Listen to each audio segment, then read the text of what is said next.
Hello from the lookout. My wife tells me I'm not supposed to use this face. It's the only face I have. I can't change it. Sorry. Good morning. Hello from the lookout.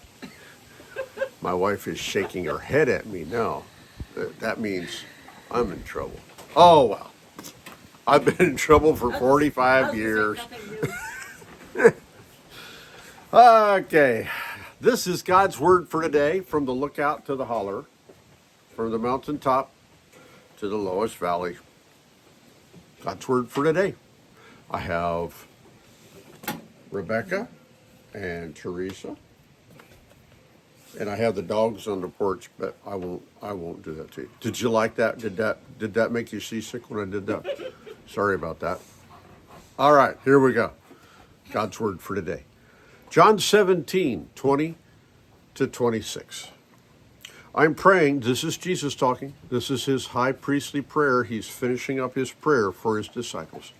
I am praying not only for these disciples, but also for all who will ever believe in me through their message. I pray that they will all be one, just as you and I are one, as you are in me, Father, and I am in you. And may they be in us, so that the world will believe that you sent me. I have given them the glory you gave me, so they may be one as we are one. I am in them, and you are in me. Father, I want Father, I want these whom you have given me to be with me where I am. Then they can see all the glory you gave me, because you loved me even before the world began. O righteous Father, the world doesn't know you, but I do, and these disciples know you sent me. I have revealed you to them, and I will continue to do so. Then your love for me will be in them, and I will be in them.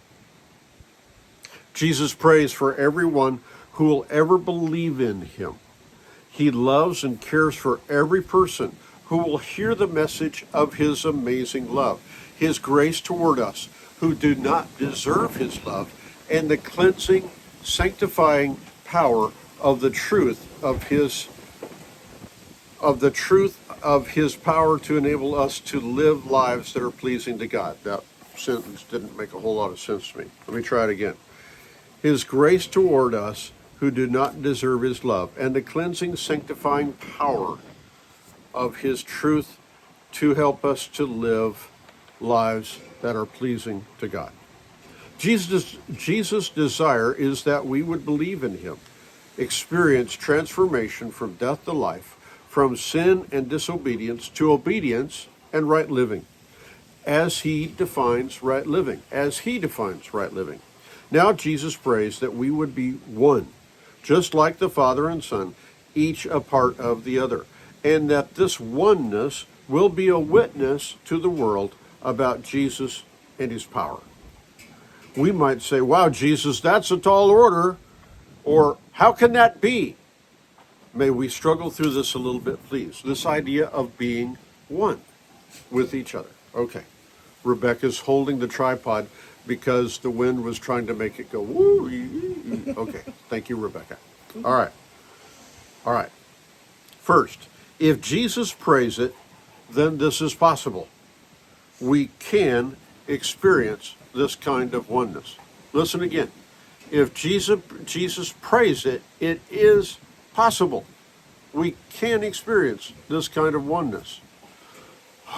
Okay, that's our starting place. Second, we live with opinions. I have an opinion, and you have an opinion. I think this, you think that. How in the world could we ever be one? Certainly, Jesus faced opinions in his day. Every religious person he met had opinions, and 99% did not believe in him. In the grand scope of things, 99% didn't believe in him, right?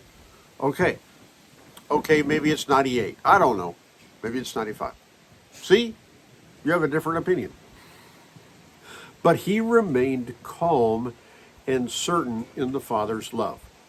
Now, there are those who would use their agenda to divide us. I read last night about Christian musicians that sing or play for God, and that they have they have represented Jesus through music, but they've left Christian music because they wanted their audience to embrace the homosexual agenda. They felt that we were too rigid in our stand. Now, honestly, I really wrestled whether to even identify the agenda.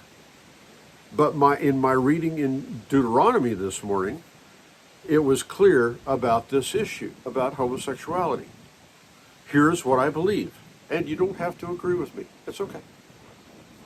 This lifestyle is sinful. But Jesus came to make provision for those who are trapped in every kind of sexual sin. Not just homosexuality, but every kind of sexual sin, right? And every other sin that traps us and holds us captive. Jesus came to make provision and to set us free.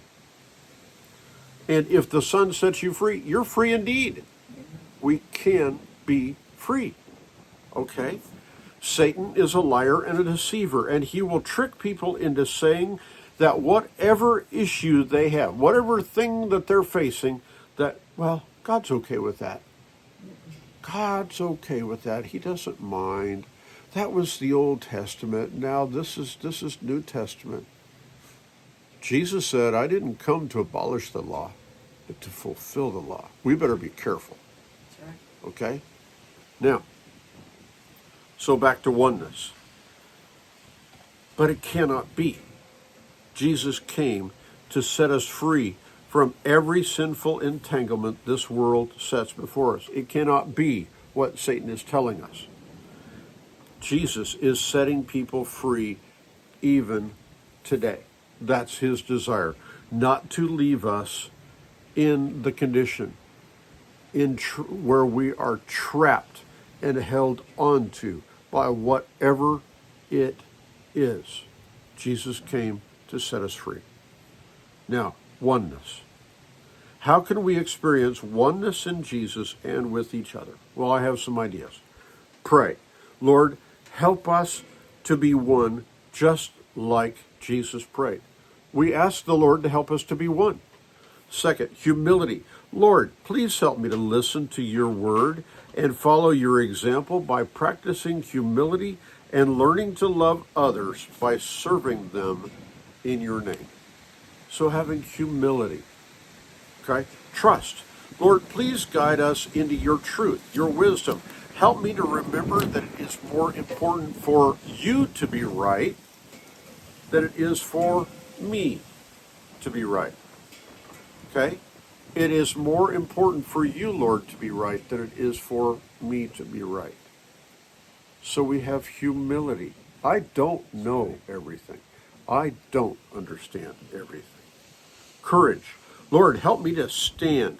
Help me to know you so well that when anyone preaches, teaches, or uses any other means to pass off a gospel other than yours, that I will have the courage to stand firm and say no in trust and humility.